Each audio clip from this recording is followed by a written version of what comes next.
Okay, day 2 in... Hindi pala. Basta, Florence! Okay. Due to insistent public demand, meron na tong voice-over. At dito tayo sa ating first stop.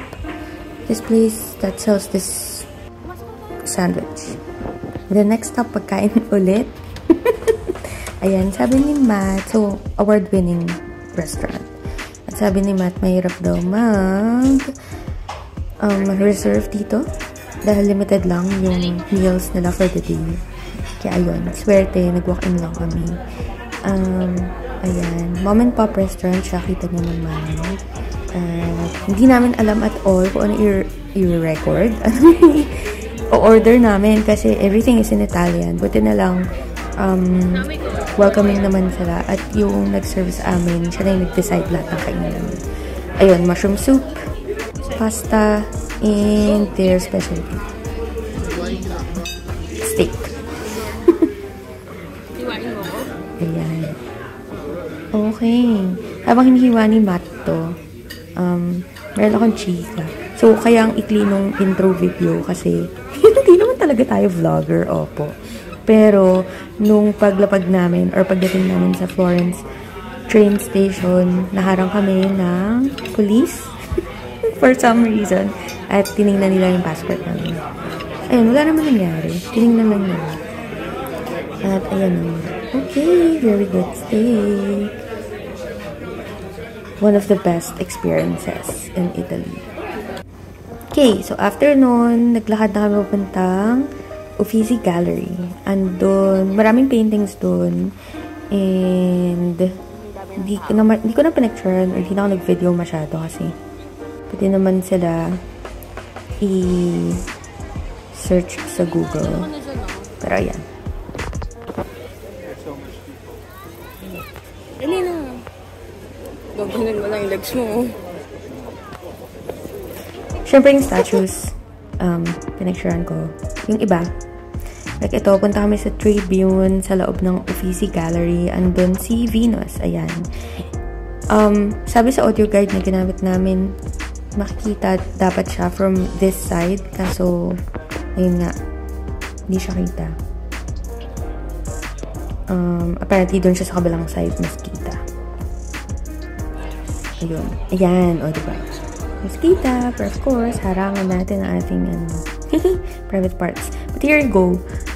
Okay. Pakinggan niyo si Matt. Then, caramelized onion, honey. I did not get everything you said. Sobrang pagod ko nito. Yay! Let's eat! Yeah. Go! The Florentian sandwich. Tapos pati yung bread, Florence style. Salami Florence. Okay.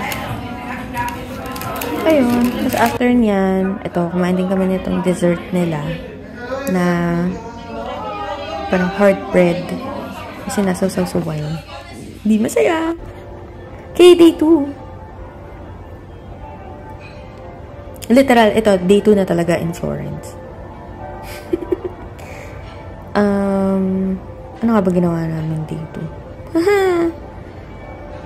Pagod na ako. At syempre, before anything else, bili muna kami food. Tapos itong stall na to is apparently one of the oldest. Hindi ko alam actually. Pero yeah, lumang place siya. At ito yung titinda nila. Yan. Sandwich. Florentian bread or sandwich. At ito na nga. Yes, pinuntahan namin si David. Ayun. Ito yung nasa Academia Gallery Museum. Maliit lang siya. And, yeah, pinupuntahan lang talaga siya dahil nandun si David.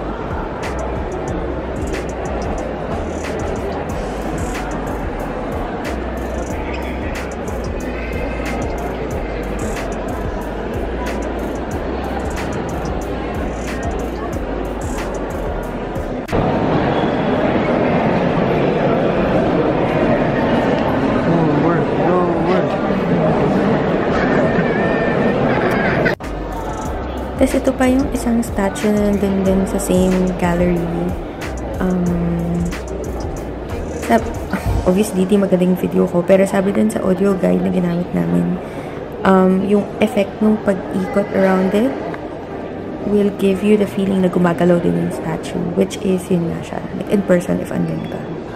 So ito, plaster lang to. Original nito is yung nandun sa kanina before kami pumasok.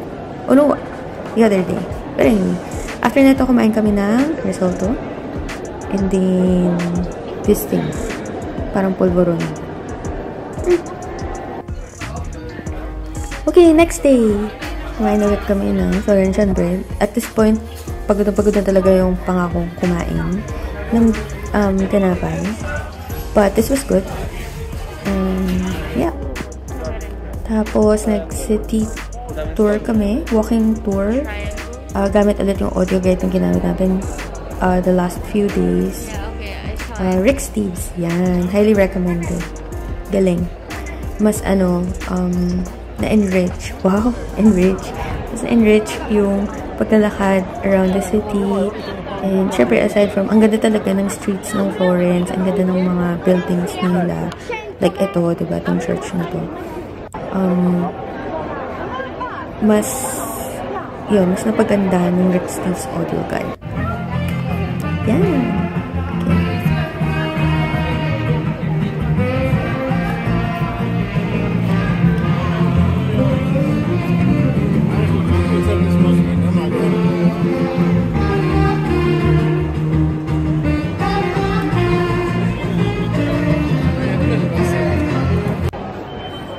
Yun. So, after na ito, naglakad-lakad lang kami. Tinapos lang namin yung city tour. I think may isang araw pa na nag-museum kami dun sa Medici Family Museum. Kaso wala akong masyadong videos dun. Kasi they remind me of the Marcos house.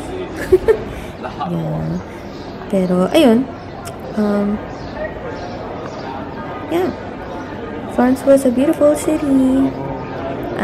Alam mo talaga na doon yung rebirth of art and everything else at that period. Anyway, yun lang. Bye-bye!